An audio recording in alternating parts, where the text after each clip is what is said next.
Hello students, welcome back to the next video of business study. आज के इस video में हम लोग बात करने वाले हैं 12th क्लास का important chapter that is financial management का important topic capital structure. Capital structure के बारे में अर्लियर वीडियो में आपको कुछ थोड़ा बहुत डिस्कस कर चुके हैं, जहां पर हम लोग समझे थे कि कैपिटल स्ट्रक्चर क्या होता है और कैपिटल स्ट्रक्चर का एक कैलकुलेशन भी देखे थे कि अगर रिटर्न ऑन इन्वेस्टमेंट ज्यादा है और कॉस्ट कम है तो फिर जितना ज्यादा आप डेट बढ़ाएंगे उसका बेनिफिट आपको मिलते चला जाएगा अर्निंग पर शेयर पे। यानी कि आपसे हम कल डिस्कस किए थे लास्ट क्लास में कि अर्निंग पर शेयर जितना अच्छा होगा उतना अच्छा कैपिटल स्ट्रक्चर है आपका। यानी कि एक फाइनेंशियल मैनेजर जब भी कैपिटल स्ट्रक्चर डिसाइड करता है तो वो मेक श्योर करता है कि ऐसा कैपिटल स्ट्रक्चर डिसाइड करे जहां पर अर्निंग पर शेयर ज्यादा हो। ऐसा कैपिटल स्ट्रक्चर होना चाहिए जो मैक्सिमाइज करे शेयर होल्डर के वेल्थ को। तो जब आपका कॉस्ट कम है यानी कि इंटरेस्ट का जो रेट ऑफ इंटरेस्ट है वो कम है एंड उसी को जब इन्वेस्ट करेंगे यानी कि रिटर्न ऑन इन्वेस्टमेंट ज्यादा है, उस केस में आप अपने कैपिटल स्ट्रक्चर में अगर डेट बढ़ाते हैं तो इसका पूरा का पूरा बेनिफिट किसको जाता है? शेयर होल्डर्स को जाता है। ये कल हम लोग चर्चा की थी। आज हम लोग चर्चा करेंगे एक और कैलकुलेशन जहां पर देखेंगे कॉस्ट ज्यादा है और रिटर्न ऑन इन्वेस्टमेंट कम है। यानी कि आपको इंटरेस्ट का रेट ज्यादा देना पड़ रहा, मतलब कि आप बैंक से लोन लिए और बैंक से लोन लिए हैं तो आपको 10% का इंटरेस्ट देना पड़ रहा है, मगर आप जहां पे इन्वेस्ट किए हैं वहां पर मात्र आपको 6% का बेनिफिट हो रहा है। तो उस केस में ये 4% का एक्स्ट्रा बर्डन कहाँ जाएगा?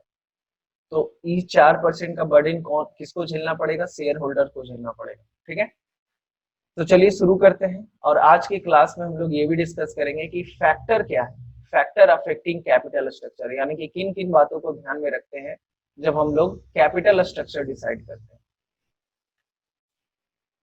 तो देखिए, ये है एक सेकेंड सिचुएशन बी, और बी में भी तीन सिचुएशन है, सिचुएशन 1, 2 एंड 3।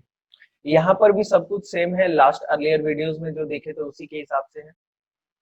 कैपिटल आपका 50 लाख रुपीज है टोटल, यानी कि कंपनी को 50 लाख रुपए का कैपिटल चाहिए। इक्विटी के हिसाब से फर्स्ट केस में 50 लाख रुपया पूरा का पूरा इक्विटी से लाया है, यानी कि डेट जीरो है। टैक्स रेट कितना है? 30%। इंटरेस्ट का रेट 10% अभी भी है, मगर चेंजेस कहाँ है? चेंजेस बस एक है कि earning before interest and tax जो 7 लाख रुपीज था अब घट के कितना हो गया? 3 लाख रुपया। तो 3 लाख के हिसाब से अगर इसको हम परसेंटेज में कन्वर्ट करें तो कितना हो रहा है? 6%। यानी कि 50 लाख रुपया इन्वेस्ट करके मात्र 6% कमा रहे हैं। कितना? 3 लाख रुपया। ठीक है, तो ये है फर्स्ट सिचुएशन। सेकेंड सिचुएशन में थोड़ा सा डेट बढ़ा है। डेट कितना बढ़ा है? 10%। तो हमको इंटरेस्ट कितना लगा? 10% का। ठीक है, और थर्ड सिचुएशन में थोड़ा सा और डेट बढ़ाए और 20 लाख रुपया कर दिए और हमको रेट ऑफ इंटरेस्ट कितना लगा? 10% का। कंडीशन अभी भी वही है, 6%, 6%। तो यहाँ पर तुम देख रहे हो तुम्हारा लागत है, कॉस्ट है 10% का और रिटर्न है 6% का। तो देखो, जितना ज्यादा डेट बढ़ाओगे, जितना ज्यादा लोन लोगे, उतना ज्यादा तुमको नुकसान होगा। क्यों नुकसान होगा? क्योंकि भाई लोन पे तुमको पैसा देना पड़ रहा है 10% का, 10% का है ना, मगर आपको बेनिफिट हो रहा है मात्र 6% का। तो ये जो 4% का लॉस है कौन बियर करेगा? ये किसके हाथ में जाएगा? शेयर होल्डर के हाथ में जाएगा। तो देखिए कैसे। Earning before interest and tax 3 lakh रुपए है आपका, इंटरेस्ट माइनस किए तो फर्स्ट केस में तो इंटरेस्ट था ही नहीं, सेकेंड केस में इंटरेस्ट 10 लाख रुपया लिए थे तो 10 लाख का 1 लाख रुपया हो गया, और थर्ड केस में आपका 2 लाख रुपया हो गया क्योंकि 20 लाख रुपया लोन लिए हुए थे। तो माइनस किए तो बचा 3 लाख, 2 लाख और 1 लाख। ये बचा अर्निंग बिफोर टैक्स। अब टैक्स देने की बारी आई, तो टैक्स जब देंगे तो 90,000 रुपया, 60,000 रुपया और 30,000 रुपया, है ना। 30% के हिसाब से 30 लाख का 90,000, 2 लाख का 30% 60,000 और 1 लाख का 30% 30,000 रुपया। तो फाइनली टैक्स जब माइनस किए तो आया 2,10,000, 1,40,000 और 70,000। तो अब यहाँ पर देख रहे हो ये जो 2,10,000 रुपया है, ये 2,10,000 रुपया किसके बीच में बटेगा? शेयर होल्डर के बीच में बटेगा। ठीक है, टोटल शेयर होल्डर कितने हैं? 5 लाख। 50 लाख रुपया आया है 10 रुपए के हिसाब से, तो टोटल कितना हो जाता है? हर शेयर होल्डर को यानी कि हर शेयर पे 42 पैसा मिलेगा। चूंकि प्रॉफिट मात्र 3 लाख रुपया हुआ है, तो उसके हिसाब से 42 पैसा पर शेयर होल्डर को मिल रहा है, पर शेयर पे मिल रहा है। अच्छा, मगर जैसे ही तुम इस सिचुएशन में डेट बढ़ाई हो, 10 लाख रुपए का डेट लिए हो ना, तो देखिए डेट देने के कारण आपका प्रॉफिट जो है घट के 1,40,000 हो गया, और 1,40,000 की वजह से अर्निंग पर शेयर आपका कितना हो गया? 35 पैसा। ठीक है, अर्निंग पर शेयर कितना हो गया? 35 पैसा। तो 4 लाख शेयर होल्डर के बीच में जब 1,40,000 रुपये बांटेंगे तो पर शेयर होल्डर 35 पैसा, और जब 20 लाख रुपए आप कर देते हैं तो और आपका घट जाता है। ये क्यों घट रहा है? जब डेट नहीं था तो 42 पैसा था अर्निंग पर शेयर, पर जैसे जैसे डेट बढ़ा रहे हैं वैसे वैसे अर्निंग पर शेयर घट रहा है। क्यों घट रहा है? क्योंकि ये जो 4% का लॉस है, ये किसको बियर करना पड़ रहा है? शेयर होल्डर को बियर करना पड़ रहा है ना। आई होप कि आपको ये कैलकुलेशन क्लियर होगा। अगर लास्ट का क्लास आप अटेंड किए तो ये आपके लिए इजी होगा। Now our next topic is factor determining capital structure. किन किन बातों को ध्यान में रखता है फंड मैनेजर जब कैपिटल स्ट्रक्चर डिसाइड करता है? यानी कि आप अपने कैपिटल में डेट रखेंगे कि इक्विटी रखेंगे, है ना, डेट का पोर्शन बढ़ाएंगे कि नहीं बढ़ाएंगे, ये किन फैक्टर्स पे डिपेंड करता है। तो टोटल आपको 14 फैक्टर्स पढ़ने हैं, और 14 का 14 फैक्टर इजी है। क्यों?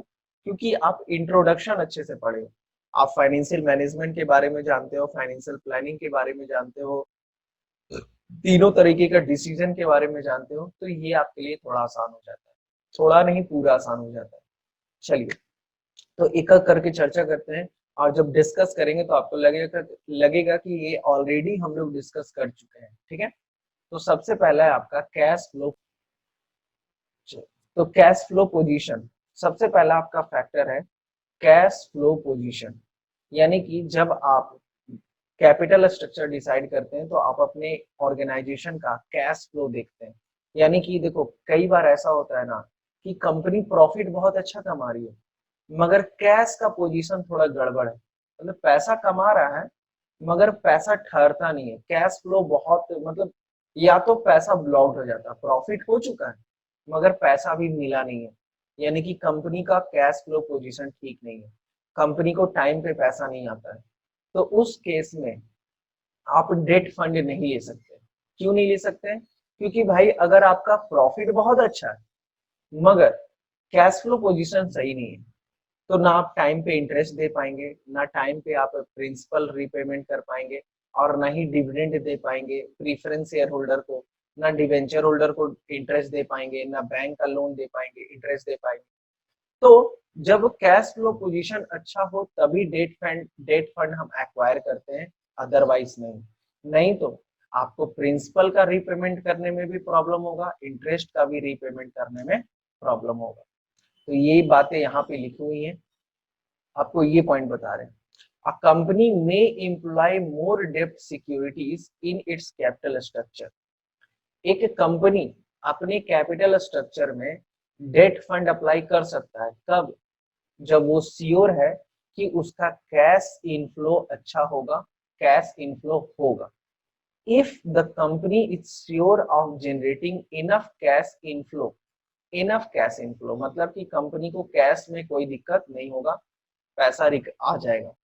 वेयर एज अगर कंपनी को लगता है कि नहीं, शॉर्टेज ऑफ कैश होने वाला है, मेरा पैसा ब्लॉक होने वाला है, whereas if the shortage of cash then it must employ more equity in its capital structure as there is no liability of the company to pay in its equity shareholder।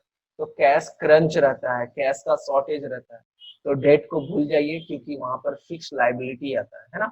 आपको पता है date fund के साथ fix liability आता है, repayment करना पड़ता है, ऑब्लिगेशन आता है, और अगर आप रीपेमेंट नहीं करते हैं तो आपके एसेट्स पे क्लेम भी किया जा सकता है, और लिक्विडेशन का प्रोसेस भी फॉलो किया जा सकता है अगर आप डिफॉल्ट करते हैं तो इस वजह से आपको, अगर आपका कैश फ्लो पोजीशन सही नहीं है आपके बिजनेस का, आप जिस टाइप का बिजनेस कर रहे हैं उस टाइप के बिजनेस में कैश फ्लो पोजीशन अच्छा नहीं है, तो डेट फंड नहीं जाएंगे, कहाँ जाएंगे, इक्विटी फंड की ओर जाएंगे। क्यों? क्योंकि इक्विटी फंड में किसी भी तरीके का ऑब्लिगेशन नहीं होता, एकदम सिंपल है। और आपको लग रहा होगा कि ये सब ऑलरेडी डिस्कस कर चुके हैं। सेकेंड है इंटरेस्ट कवरेज रेशियो, ये आपके लिए नया है। इंटरेस्ट कवरेज रेशियो मतलब होता है कि आपका अर्निंग इंटरेस्ट के मुकाबले कितना गुना है। जैसे मान लीजिए आपका अर्निंग है 15 लाख रुपया, आपका अर्निंग कितना है 15 लाख रुपया, एक साल में आपका earning before interest and tax 15 lakh, मगर आपको इस पे इंटरेस्ट कितना देना है, आपको आपकी कंपनी पे इंटरेस्ट का बर्डन है 3 लाख रुपए का। तो तुम देख रहे हो इंटरेस्ट का बर्डन है मात्र 3 लाख, मगर प्रॉफिट कितना है 15 लाख, तो आराम से पैसा दे दोगे, कोई दिक्कत नहीं है। और तुम देख रहे हो इंटरेस्ट का 5 गुना, 3 लाख रुपया इंटरेस्ट है, 5 से मल्टीप्लाई करेंगे तब 15 लाख रुपया होगा, यानी कि इंटरेस्ट का 5 गुना अर्निंग है। यानी अर्निंग इतना अच्छा है कि इंटरेस्ट तो आंख बंद करके दे दिया जाएगा, मतलब किसी भी तरीके का प्रॉब्लम नहीं होगा। यानी कि अगर इंटरेस्ट कवरेज रेशियो आपका हायर है, इंटरेस्ट कवरेज रेशियो आपका हायर है, हायर कहने का मतलब, हायर कहने का मतलब आपका अर्निंग ज्यादा है और इंटरेस्ट का बर्डन कम है, ठीक है, तो फिर आप डेट फंड इशू कर सकते हैं। पर इंटरेस्ट कवरेज रेशियो आपका कम है कहने का मतलब, मान लीजिए आपका अर्निंग है 10 लाख रुपए का और आपके पास इंटरेस्ट का बर्डन है 8 लाख रुपए का, तो भैया बहुत डेंजर सिचुएशन में हो आप। 8 लाख रुपया इंटरेस्ट देना है और 10 लाख रुपया कमा रहे हो, तो डेंजर सिचुएशन में। तो इस केस में आप और डेट फंड इशू नहीं कर सकते। क्लियर है ये बात, है ना? आई होप कि आपको ये कैलकुलेशन क्लियर होगा, है ना? तो सिंपल सा फंडा है बच्चों कि इंटरेस्ट कवरेज रेशियो, यानी कि इनकम ज्यादा है इंटरेस्ट कम है, तो और डेट फंड ले लीजिए, कोई दिक्कत नहीं है, क्योंकि अच्छा इनकम है आपका, इंटरेस्ट का बर्डन झेल सकते हो। पर अगर इंटरेस्ट कवरेज रेशियो डाउन है, बहुत कम है, तो आप डेट फंड इश्यू नहीं करेंगे। तो सिंपल सा फंडा है, इंटरेस्ट कवरेज रेशियो कैसे निकालते हैं, earning before interest and tax by में इंटरेस्ट, जो अभी तरीका यूज किए। ईबीआईटी कितना है, तो ईबीआईटी आपका कितना था 15 लाख रुपया, और इंटरेस्ट कितना था, तो 3 लाख रुपया। तो बहुत अच्छी बात है, ये 5:1 है, और 5:1 है यानी कि हाइयर है, हाइयर है ना? और हाइयर है तो सिंपल सा बात है, आप डेट फंड इशू कर सकते हैं, ठीक है। तो वही कह रहा है, higher interest coverage ratio means company can have more borrowed fund, more borrowed fund. अगर हाइयर है तो बोरोड फंड ले सकते हैं, whereas lower interest coverage ratio, अगर इंटरेस्ट कवरेज रेशियो कम है मीन्स लेस बोरोड फंड, ठीक है। तो नेक्स्ट पॉइंट है आपका, थोड़ा सा इंटरेस्ट कवरेज रेशियो अगर समझ में आ गया तो ये भी समझ में आ जाएगा। नेक्स्ट पॉइंट, ये डेट सर्विस कवरेज रेशियो, ये इंटरेस्ट कवरेज रेशियो से एक स्टेप आगे। देखो दोनों में फर्क कुछ नहीं है, बस कैलकुलेशन का फर्क है। इंटरेस्ट कवरेज रेशियो में हम लोग debt earning before interest and tax by में इंटरेस्ट लिखते हैं, मगर यहाँ पे डेट सर्विस कवरेज रेशियो में फॉर्मूला थोड़ा बदल गया, मगर कॉन्सेप्ट वही रहेगा। रेशियो अगर हायर है तो डेट ले सकते हैं, रेशियो अगर कम है तो डेट नहीं ले सकते। तो यहाँ पर कैलकुलेशन करने का तरीका क्या है, प्रॉफिट आफ्टर टैक्स लेते हैं, डेप्रिसिएशन जोड़ते हैं, इंटरेस्ट जोड़ते हैं, and non cash expenses written of.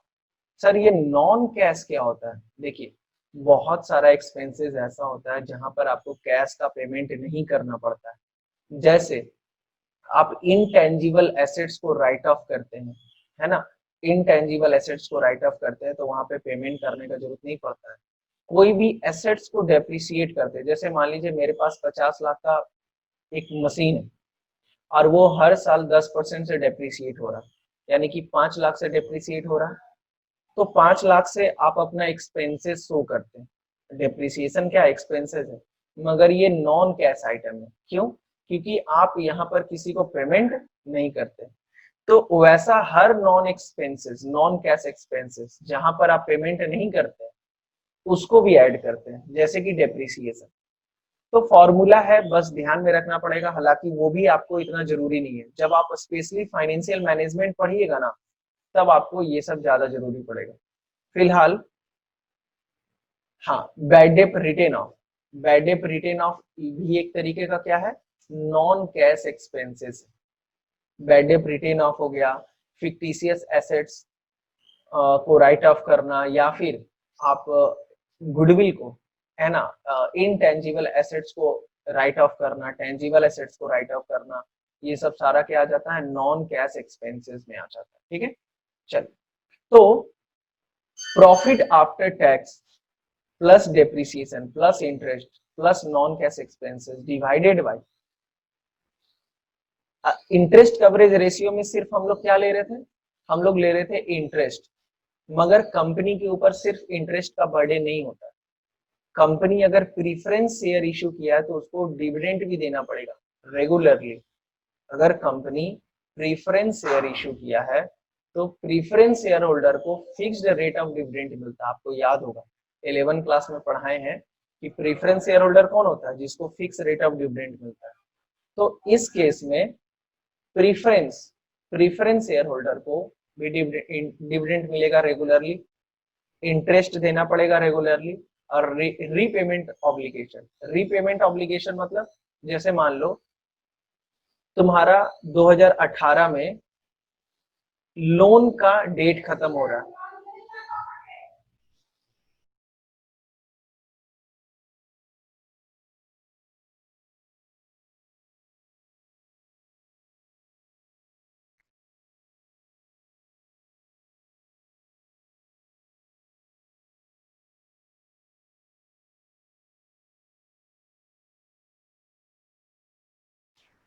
चलिए सॉरी थोड़ा वॉइस प्रॉब्लम हो गया था, फिर से बता रहे हैं। ठीक है, कि प्रीफरेंस शेयर अगर आप इशू किए हैं तो जाहिर सी बात है उनको डिविडेंड देना पड़ेगा, ये भी आपका फिक्स्ड ऑब्लिगेशन है।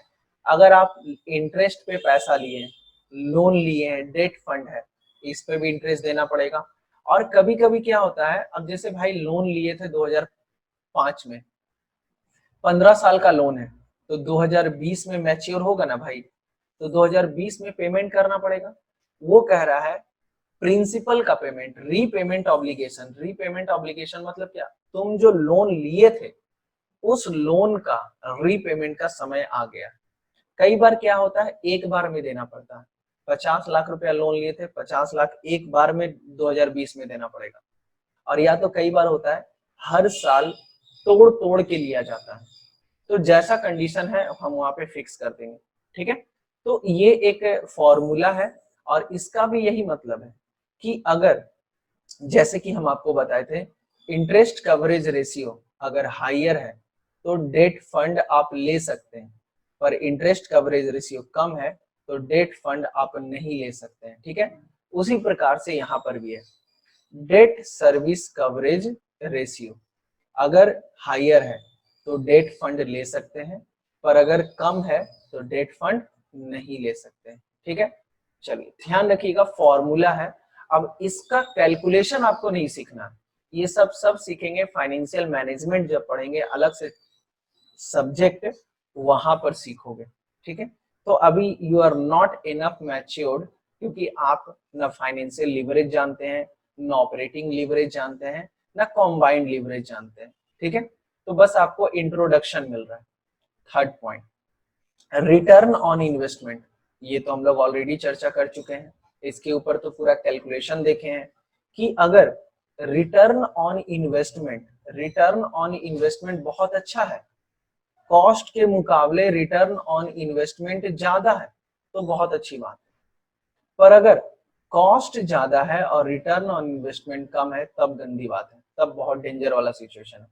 तो रिटर्न ऑन इन्वेस्टमेंट ज्यादा है मतलब कि आपका अर्निंग ज्यादा है, बहुत अच्छा प्रॉफिट का पोटेंशियल है, तो आप डेट फंड इशू कर सकते हैं। पर अगर रिटर्न ऑन इन्वेस्टमेंट कम है और कॉस्ट ज्यादा है तब फिर डेट फंड इशू करिएगा। इसका पूरा बर्डन किसको झेलना पड़ेगा? शेयर होल्डर को झेलना पड़ेगा। तो ये भी आपको क्लियर हो जाएगा। इसके ऊपर तो पूरा क्वेश्चन ही डिस्कस किए हैं, ठीक है, तो इसमें दिक्कत नहीं होना चाहिए। नेक्स्ट है cost of debt. Cost of debt इसी से रिलेटेड है। कॉस्ट ऑफ डेट मतलब if the firm can arrange borrowed fund at lower rate of interest. अगर फंड रेट ऑफ इंटरेस्ट कम रेट ऑफ इंटरेस्ट पे अरेंज हो सकता है तो फिर आप डेट इशू करिए, कोई दिक्कत नहीं, ठीक है। तो आप देखोगे ना कि सब कुछ मिलता जुलता एक दूसरे से, कोई यहाँ पर नया नहीं है, ठीक है, क्योंकि ऑलरेडी ये सब चीज आप चर्चा कर चुके हैं। नेक्स्ट है आपका टैक्स रेट। ये थोड़ा सा अच्छा है, टैक्स रेट।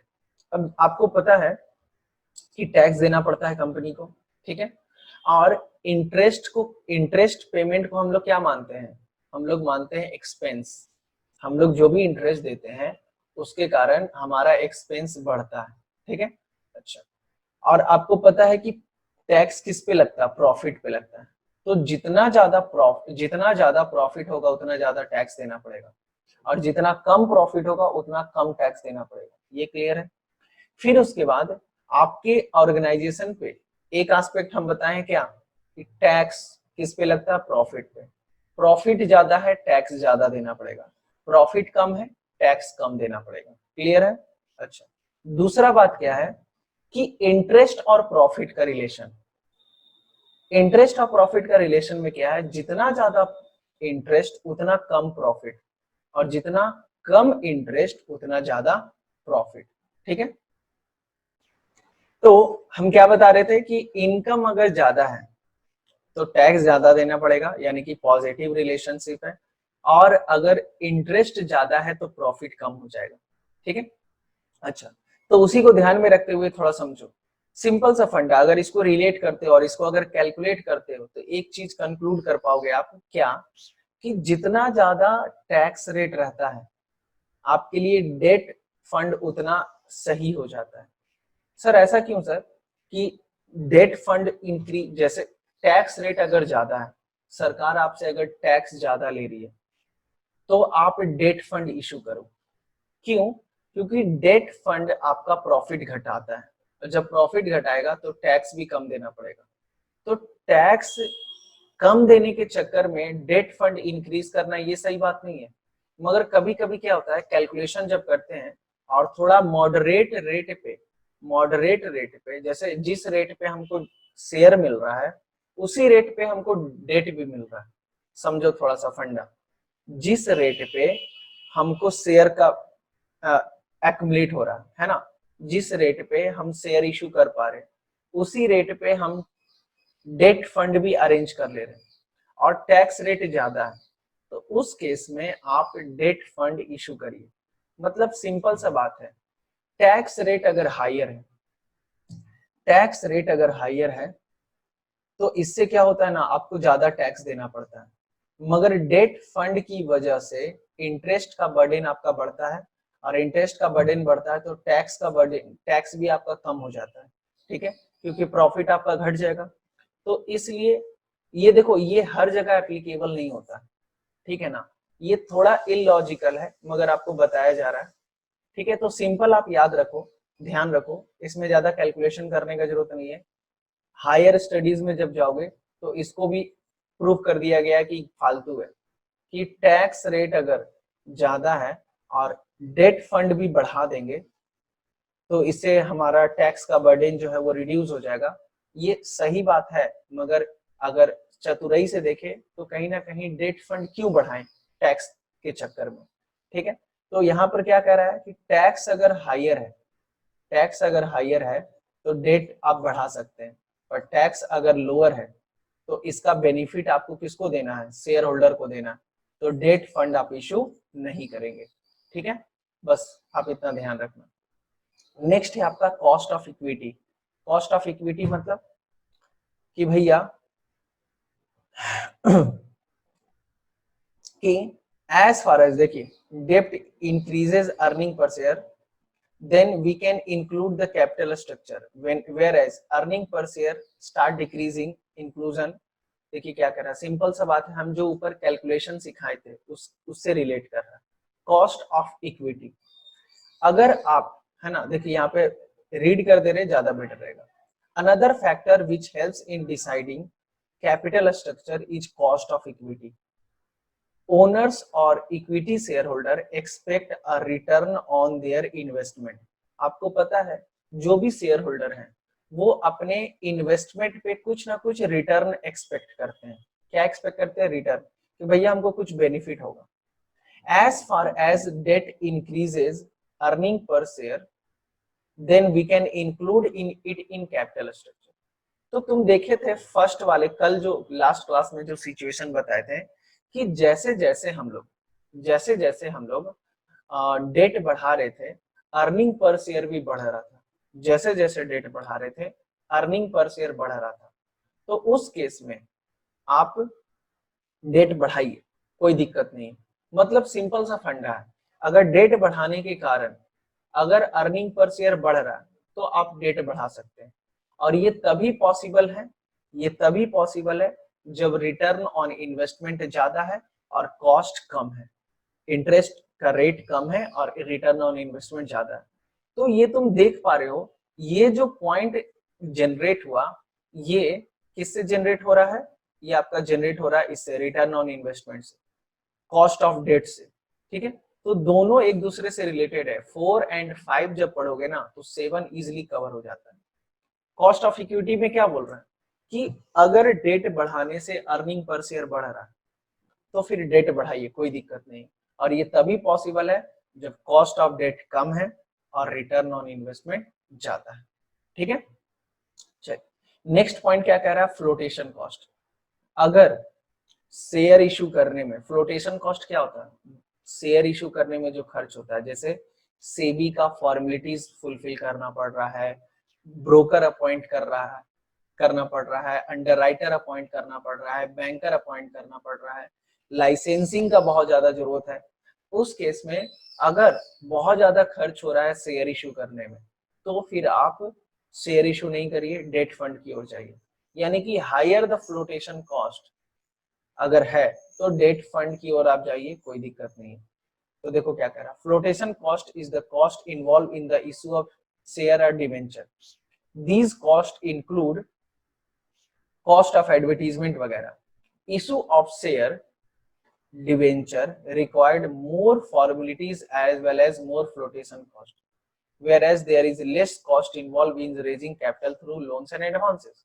तो अगर शेयर और डिवेंचर इशू करने में बहुत ज्यादा खर्च हो रहा है, फॉर्मेलिटीज फॉलो करने में, एडवर्टीजमेंट करने में, तो छोड़ दीजिए उसको। आप आराम से लोन ले लीजिए, एडवांसेस की तरफ से पैसा अरेंज करिए और अपना काम करिए। ठीक है, तो ये एक पॉइंट बता रहा है। तो ये भी एक फैक्टर ध्यान में रखना पड़ता है एक फंड मैनेजर को। रिस्क कंसिडरेशन, रिस्की कितना बिजनेस है। जैसे आपका बिजनेस ऑलरेडी रिस्की है, आप रिस्क में है, तो डेट लेके रिस्क और मत बढ़ाओ, क्योंकि डेट फंड जो है वो रिस्की है। आपको इंटरेस्ट का बर्डन झेलना पड़ेगा, आपको रीपेमेंट का बर्डन झेलना पड़ेगा। तो उस केस में अगर आपको ऑलरेडी बहुत ज्यादा बर्डन है, डिविडेंड देना है प्रीफरेंस शेयर होल्डर को, डिवेंचर पे इंटरेस्ट देना है, लोन पे इंटरेस्ट देना, तो आप रिस्क जोन में है। और फंड अगर डेट फंड की तरफ से ले आते हैं तब रिस्क और बढ़ जाएगा। तो रिस्क कंसीडरेशन भी आपका बहुत बड़ा रोल प्ले करता है। तो अगर आप रिस्की जोन में है तो आप इक्विटी शेयर इशू करिए, डेट फंड की ओर मत जाइए। नेक्स्ट पॉइंट क्या कह रहा है? फ्लेक्सिबिलिटी। फ्लेक्सिबिलिटी कहने का मतलब एक्सेस डेब्ट में रेस्ट्रिक्ट द फ्लेक्सिबिलिटी, है ना, कैपेसिटी टू बोरो फर्दर। देखिए अगर मान लीजिए आपका कंपनी का वैल्यू 10 लाख रुपए है, आपका कंपनी का वैल्यू कितना? 10 लाख रुपए। तो मान लीजिए ऑलरेडी अगर आपका 3 लाख रुपया लोन है और आप 3 लाख रुपया ले रहे हैं, तो इससे क्या होगा ना, आपका वैल्यू है बिजनेस का 10 लाख रुपया, 3 लाख रुपया तब तो ठीक था, मगर 3 लाख रुपया और ले लेंगे तो टोटल लोन कितना हो जाएगा? 6 लाख रुपया। तो तुम देख पा रहे हो फर्दर फिर लोन नहीं ले पाओगे 3 लाख रुपए का। मतलब सिंपल सा बात है, औकात जितना है उतना ही लोन मिलेगा। सिंपल सा फंडा, औकात जितना है उतना ही लोन मिलेगा। तो अगर आप हर बार डेट फंड बढ़ा रहे हैं तो भाई जितना औकात है उतना ही ना लोन मिलेगा। मतलब आपका फर्म का जितना वैल्यू है उसके हिसाब से लोन मिलता है, और जितना ज्यादा आप लोन बढ़ाइएगा आपका लोन लेने का कैपेसिटी उतना घटते चला जाएगा। मेरे पास मेरे सिर पे लोन का बर्डन नहीं है तो हम 20 लाख 25 लाख लोन ले सकते हैं, पर मेरे सिर पे बर्डन है 50 लाख रुपए का लोन, तो हम क्या फर्दर लोन ले सकते हैं? नहीं ले सकते। तो फ्लेक्सिबिलिटी भी देखना पड़ता है कि आपका ऑलरेडी लोन कितना है। कंट्रोल, कंट्रोल कहने का मतलब, अगर एग्जिस्टिंग शेयर होल्डर, जैसे आपको पता है कि फंड डेट से भी आ सकता है, इक्विटी से भी आता है।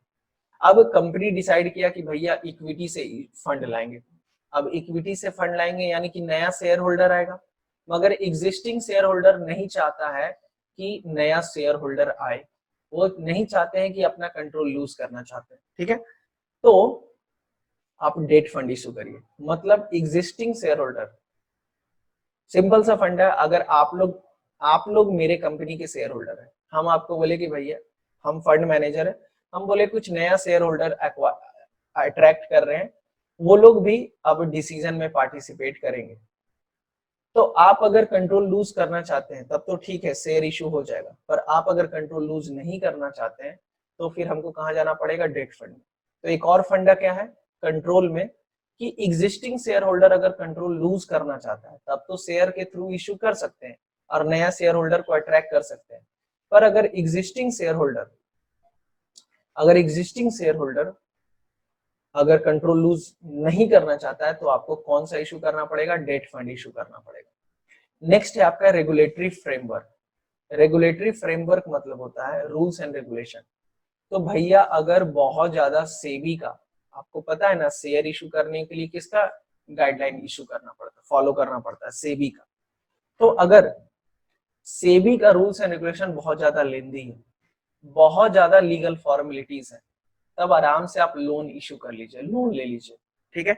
मगर डिवेंचर इशू करना, शेयर इशू करना थोड़ा आसान है, शेयर के थ्रू इजिली आप पैसा ला सकते हो, सेबी का गाइडलाइन ज्यादा कॉम्प्लिकेटेड नहीं है, तो फिर आप शेयर इशू कर सकते हैं।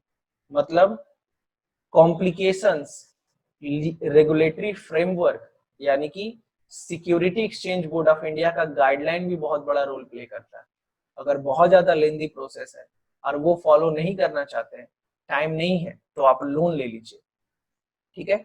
ये भी एक फैक्टर है ना। अब हमको पैसा चाहिए और बहुत ज्यादा लेंदी प्रोसेस फॉलो करना पड़ेगा, तो इससे बढ़िया लोन ले लेंगे, है ना। आपको याद होगा कि पहले के जमाने के लोग प्राइवेटली लोन लिया करते थे, है ना। तो ऐसा क्यों होता था? क्योंकि बैंक बहुत ज्यादा लेंदी प्रोसेस फॉलो करवाता था, इसलिए लोग कहता था बैंक क्यों जाए, सामने लाला जी हैं उनसे ले लेते हैं। 13 पॉइंट है स्टॉक मार्केट कंडीशन, है ना। अगर स्टॉक मार्केट का कंडीशन खराब है तब आप फ्रेश शेयर इशू करोगे तो दिक्कत है, क्योंकि आपका शेयर बिकेगा नहीं। अगर रिसेशन पीरियड चल रहा है, डिप्रेशन पीरियड चल रहा है, तो फ्रेश शेयर मार्केट में नहीं बिकता है। और उस समय अगर आपको लोन का जरूरत है तो शेयर तो इशू कर नहीं सकते हो, क्योंकि आपका शेयर तो बिकेगा नहीं। तो फिर आप क्या पकड़ेंगे? डिवेंचर, लोन की ओर जाएंगे, लोन्स एंड एडवांसेस की ओर जाएंगे। पर अगर मार्केट कंसिडरेशन अच्छा है, बूम पीरियड पे है, पीक पीरियड में है, बूम कंडीशन है एकदम बूम बूम कर रहा है मार्केट, तब फिर आप शेयर मार्केट में फ्रेश शेयर इशू कर सकते हैं और लोन की ओर नहीं भी जाएंगे तो चलेगा। तो स्टॉक मार्केट कंडीशन भी बहुत बड़ा रोल प्ले करता है। अगर आप ये डिसीजन ले रहे हैं कि आप शेयर इक्विटी के थ्रू फंड अरेंज करेंगे, तो मार्केट का कंडीशन कैसा है ये भी देखना पड़ेगा। मार्केट का कंडीशन अगर खराब है तो फिर आपका ये स्ट्रेटेजी जो है वो फेल हो जाएगा। एंड लास्ट पॉइंट है आपका capital structure of other company, ये भी रोल प्ले करता है कि आपके कॉम्पिटिटर का कैपिटल स्ट्रक्चर कैसा है। कभी कभी फंड मैनेजर दूसरों को भी देख के डिसीजन लेता है ना। जैसे मान लो कभी कभी होता है ना एग्जाम के टाइम पे, अरे मेरा दोस्त पढ़ रहा अब तो हम भी पढ़ेंगे, तू नहीं पढ़ रहा है छोड़ना यार हम भी नहीं पढ़ेंगे, होता है कि नहीं? जरूरी नहीं कि होता हो, मगर कभी कभी हो जाता है ऐसा कि आप अपने दोस्त को देखे, अरे वो तो एकदम मस्त खेल रहा है, उसको तो टेंशन ही नहीं है, तो आप भी थोड़ा रिलैक्स हो जाते हैं चल। और आप देखिए कि अरे मेरा दोस्त तो 4 4 किताब से पढ़ रहा है, तो तुम भी 6 किताब खोजने में लग जाते हो, ठीक है। तो उसी तरीके से यहाँ पर भी कभी कभी होता है, फंड मैनेजर दूसरे कंपनी का भी कैपिटल स्ट्रक्चर देखता है। Some company frame their capital structure according to the industry norms, but proper care must be taken blindly following industrial norms may leads to financial risk. If the firm cannot afford high risk, it should not raise more debt, है ना। But ये ज्यादा जरूरी नहीं है ना। अब तुम ब्लाइंडली अपने कलीग्स का कैपिटल स्ट्रक्चर फॉलो कर रहे हो, है ना, तो दिक्कत क्या है कि आप उसका कंडीशन कुछ और हो सकता है, उसका कैश फ्लो पोजीशन और हो सकता है, आपका कैश फ्लो पोजीशन कुछ और हो सकता है, तो फिर पंगा हो जाएगा। इसलिए ब्लाइंडली फॉलो आप नहीं कर सकते, ठीक है। चलिए, तो फिलहाल आज के क्लास में बस इतना ही। आज की क्लास में हम लोग जाने कि फैक्टर क्या होता है, यानी कि किन फैक्टर्स को ध्यान में रखा जाता है जब आप किसी भी कंपनी के लिए फंड अरेंज करने की बात सोचते हैं, चाहे वो डेट से हो चाहे वो इक्विटी से हो। 14 फैक्टर्स को ध्यान में रखना पड़ता है, थोड़ा इंपॉर्टेंट है, एग्जामिनेशन में केस स्टडी से अराइज होता है, तो इसको एक बार अपने घर पे अच्छे से पढ़ लेना। जितना, मार्क माय वर्ड, आप एक बार घर में अच्छे से पढ़ लोगे, सब कुछ आपको क्लियर हो जाएगा, कुछ नहीं है, एकदम आसान है, ठीक है। तो आज के लिए बस इतना ही। Thank you so much. Jai Hind, जय भारत।